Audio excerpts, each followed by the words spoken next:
साथियों नमस्कार, मैं विनय स्वागत करता हूं आप सभी लोगों का अपने YouTube channel our past and future पर। एक नए सवाल के साथ आज हम फिर चर्चा करेंगे और ये चर्चा रहेगी आज प्री एग्ज़ाम पर बेस्ड। ठीक, तो सारी चीज़ें जितनी भी समस्याएं हैं प्री एग्ज़ाम को लेकर के और जितने भी कन्फ्यूज़न है प्री एग्ज़ाम को लेकर के वो हम लोग आज डिस्कस करने वाले हैं। वीडियो थोड़ी लंबी हो सकती है लेकिन आपको समझना बहुत ज़रूरी है। चलिए, तो पहली चीज़ क्या है, इस बात को समझें कि प्री एग्ज़ाम हमारे लिए सबसे बड़ी हर्डल है। हमारे लिए क्या मतलब मोस्ट ऑफ द स्टूडेंट्स इसी प्रॉब्लम है कि उनका प्री एग्ज़ाम ही नहीं निकलता। मेंस की तो दूर की बात है, ठीक? या फाइनल की तो दूर की बात है। तो क्योंकि सबसे पहला हर्डल हमारा प्री एग्ज़ाम ही है, तो इसलिए सारा फोकस आज की वीडियो में पहले प्री एग्ज़ाम पे होगा, मेंस एग्ज़ाम पे बाद में चर्चा करेंगे, ठीक? तो प्री एग्ज़ाम में क्या-क्या प्रॉब्लम्स आती हैं, क्या-क्या चीज़ें हमें देखनी चाहिए, वो हम लोग एक-एक करके चर्चा करेंगे। तो 2 प्रकार के स्टूडेंट पे हम बात करेंगे और ये 2 प्रकार के स्टूडेंट कौन से हैं? वो ये कि जो प्री को क्वालीफाई नहीं कर पाते, बहुत मार्जिन से रह जाते हैं। एक वो स्टूडेंट जो बहुत क्लोज़ हैं, जब रिज़ल्ट आता है या कट ऑफ्स आती हैं, तो उसके आस-पास नियर अबाउट्स 1, 2, 3, 4 इतने मार्क्स से वो पीछे रह जाते हैं और दिक्कत आ जाती है। तो सबसे पहले हम बात करेंगे उन स्टूडेंट्स की जो क्वालीफाई कर ही नहीं पाते हैं, सिर्फ सोचते हैं, ठीक है? वो सोच करके जाते हैं हर बार एग्ज़ाम देने कि हम क्वालीफाई करेंगे, लेकिन किसी कारणवश रह जाते हैं और बहुत बड़ा गैप वहाँ देखने को मिलता है। तो उसके पीछे 3-4 कारण जो हो सकते हैं, आप लोग भी इसको समझिएगा और बाद में जैसा भी हो अपने आप को जज करिएगा। देखो, पहली चीज़ तो ये है कि हम लोग केवल और केवल मोटिवेट हो रहे हैं अपने आस-पास की चीज़ों से। आस-पास के स्टूडेंट से या फिर आस-पास की जो हमारे पास परिस्थिति है उसके हिसाब से या सोशल मीडिया के माध्यम से। हमने देखा कि सामने वाला तो सीजीएल क्वालीफाई कर गया। हमने देखा कि वो तो पीसीएस बन गया, वो आरओ बन गया। तो जो मोटिवेशन है वो हमारा आउट मोटिवेशन है। हम लोग होना क्या चाहिए? हम लोगों को सेल्फ मोटिवेटेड होना चाहिए। तो पहली चीज़ तो कमी यहीं पे आ जाती है, ठीक? तो जो जो लोग खाली बाहर से मोटिवेट होते हैं और तैयारी में लग जाते हैं कि हम काम करेंगे, तो वो उतना ज़्यादा नहीं कर पाते। जबकि सेल्फ मोटिवेशन के हिसाब से आपको काम करना चाहिए, ठीक? कई बार होता है क्या है कि क्षमता भी नहीं होती उतनी ज़्यादा और हम लोग बड़े एग्ज़ाम में टक्कर मारने लगते हैं। मैं ऐसा नहीं कह रहा कि सभी के साथ ऐसी समस्या है, लेकिन ये एक मोटा-मोटा सिस्टम है। आप लोग इस चीज़ को फॉर्म्स की संख्या से भी देख सकते हैं। फॉर्म भरे जाएँगे बहुत सारे, 6 लाख, 7 लाख, 8 लाख, जबकि पेपर देंगे वही 4 लाख, 3 लाख, 5 लाख, ठीक है? तो कुल मिलाकर के कई लाख बच्चे एग्ज़ाम को यूँ ही छोड़ देते हैं। तो उसमें से कुछ तो मजबूरी वाले हैं, लेकिन ज़्यादातर वही हैं जिन्होंने मोटिवेशन में आकर के बाहर से या पड़ोस में देख कर के कि पड़ोस व्यक्ति ज़्यादा सफल हो गया, हम उसको चैलेंज के तौर पे लेते हैं और अपनी तैयारी पे उतर जाते हैं। तो वैसा तो नहीं करना, ठीक है? उनकी तो मैं बात ही नहीं कर रहा।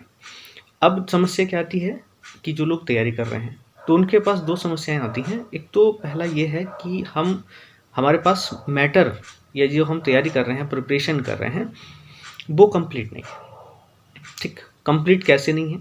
उसके पीछे 2 चीज़ें हैं। पहली चीज़ कंप्लीशन का मतलब क्या है कि हम जो स्टूडेंट हैं, कुछ लोगों की मानसिकता ये हो गई है कि हम पीसीएस की तैयारी करें या आरओ की। मैं ख़ास तौर से आरओ और पीसीएस की ही बात कर रहा हूँ। आप समझते होंगे जो लोग पहले से जुड़े हुए हैं। तो उसमें समस्या क्या है कि हम लोग हर चीज़ जगह सेलेक्टेड मैटर ही चाहिए, ठीक? कोई सा भी सब्जेक्ट पढ़ें बिल्कुल पॉइंट टू पॉइंट, ठीक? दूसरी जगह कोई दूसरा सब्जेक्ट पढ़ेंगे वो भी पॉइंट टू पॉइंट। तो अभी पिछले 1-2 साल के पैटर्न में आप देखेंगे जब से यूपीएससी को फॉलो कर दिया है यूपीपीएससी ने, तो वहाँ पर क्या हुआ है कि आप पिछले जो रिपीटेड सवाल आए हुए हैं, केवल उसी से काम नहीं चला सकते।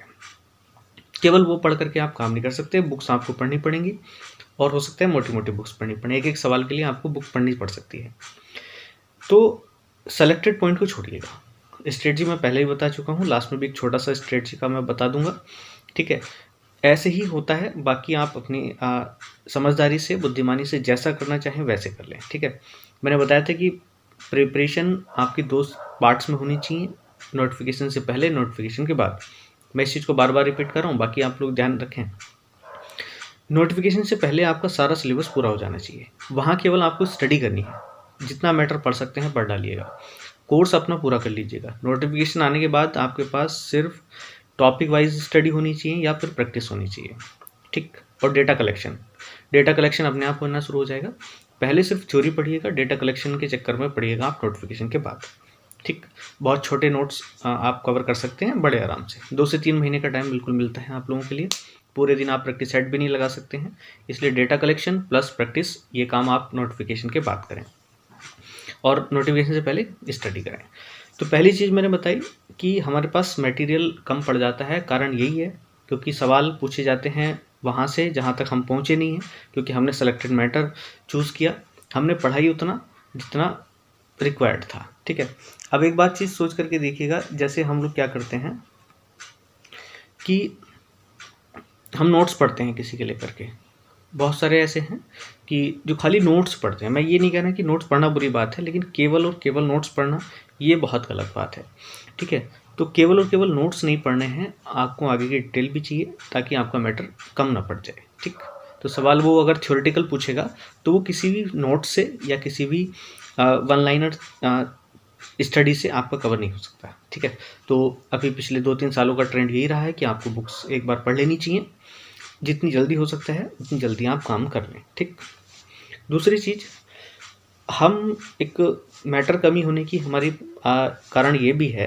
पहला कारण तो आप समझ गए कि हम पढ़ ही कम रहे हैं। दूसरा, हम पढ़ बहुत रहे हैं लेकिन मैटर कम है, ये कम फील हो रहा है। उसका कारण क्या है? देखो, कुछ एग्ज़ाम्स ऐसे हैं जो जीएस बेस्ड नहीं है, प्रॉपर जीएस बेस्ड नहीं है। जैसे एसएससी, हम सोचते हैं कि एसएससी के साथ साथ हम ये भी निकाल देंगे, ठीक, आरओ भी कर लेंगे, पीसीएस भी कर लेंगे, सीजीएल भी निकाल लेंगे, तो नहीं।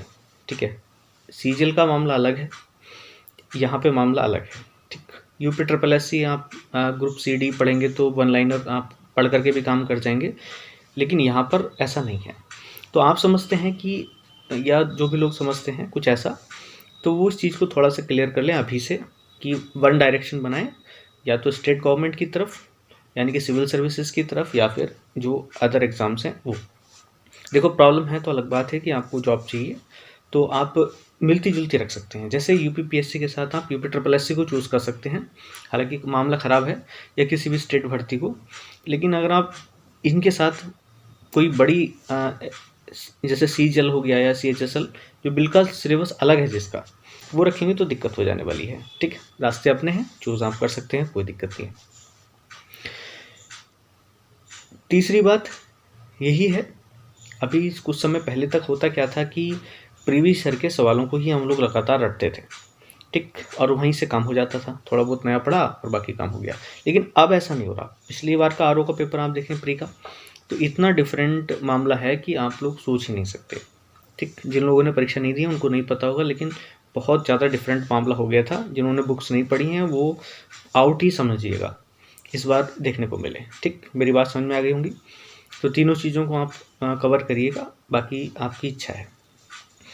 अब थोड़ी सी चर्चा हम करते हैं उन स्टूडेंट्स पर जो बहुत क्लोज रह जाते हैं, 1 मार्क 2 मार्क्स 3 4 इस तरीके से, तो उस पर क्या प्रॉब्लम है? तो देखो, सीधी बात है, अभी तक अगर आप बहुत दूरी तक जा रहे हैं तो वही वाली प्रॉब्लम है जो प्रिपरेशन नोटिफिकेशन से पहले वाला आपका काम कर लेना चाहिए, यानी कि आपको पूरा सिलेबस तैयार कर लेना चाहिए। वो तब की समस्या है, आपका सिलेबस पूरा तैयार नहीं है अकॉर्डिंग टू एग्ज़ाम।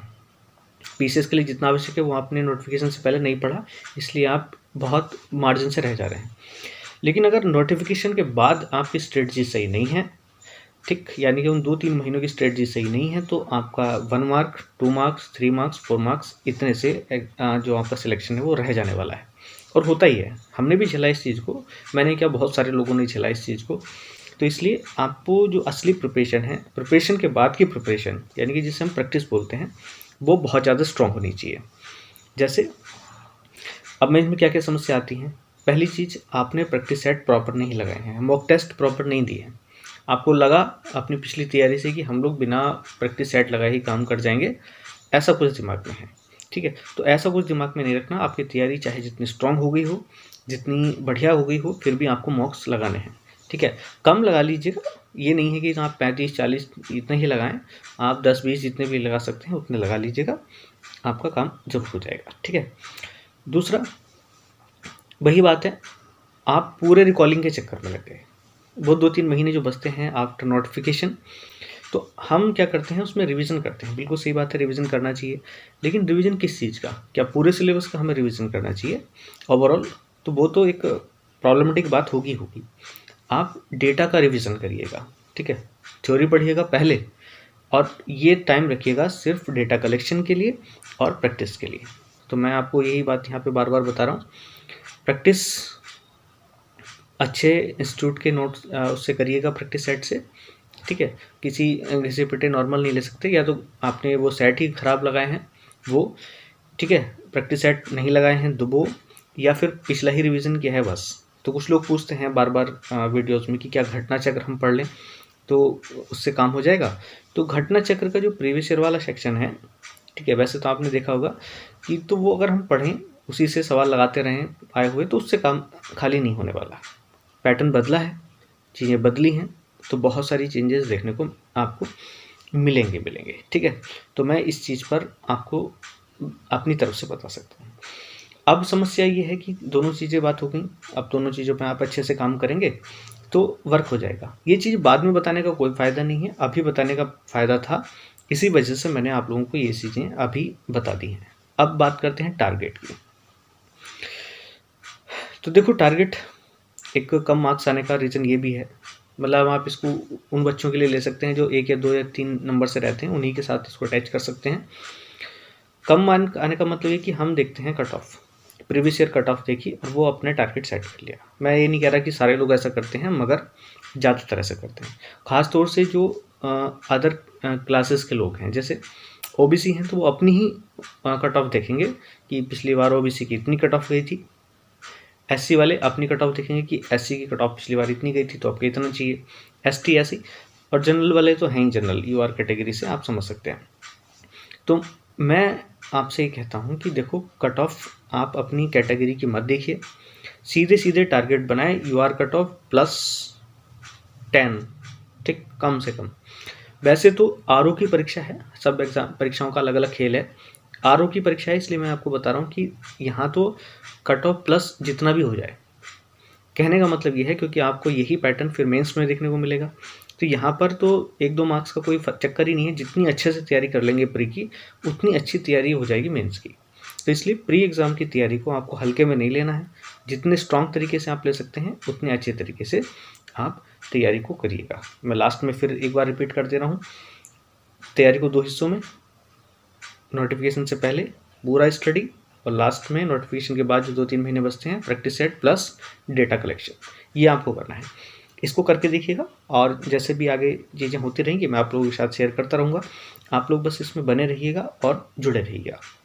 और भी जो अपने साथी हैं उनसे बताएं, उनको अपने आप भी समझें, औरों को भी साझा करें, तो ज़्यादा बेहतर रहेगा। चलिएगा, नेक्स्ट सवाल के साथ फिर मैं उपस्थित हूँगा, तब तक के लिए धन्यवाद। जय हिंद।